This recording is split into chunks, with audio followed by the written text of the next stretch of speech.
My name's Andrew Carne. I'm from BP, and my role is working in workplace procurement, but more focused on meetings and events and collaboration. Really wanted to just share about how we've used Vevox in our company to really focus and help us work through sort of the crazy of the last year and a half and a bit, but also why we looked at this tool and a sort of solution in this place prior to that. We realized through that sort of reinvent and sort of having technologies and other pieces that actually we're missing some things. We're missing kind of our last tool in our toolkit, which was focused upon the quietest voice in the room.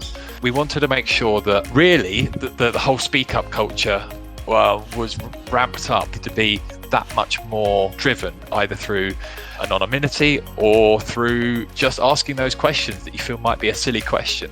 We wanted the leaders to understand what kind of the sentiment from their employees, and we also wanted to make sure kind of that the employees could really drive and keep the leadership to tack and understand why they're doing things. Ask some quite honest and fairly brutal questions some of the time to ensure that by-event poll and Vevox data is a big part of that, to understand the sentiment of the organisation. Are we feeling good? Are we feeling positive? What's the challenges and the barriers, as well as just kind of what's our positivity towards our aims and ambitions ourselves internally.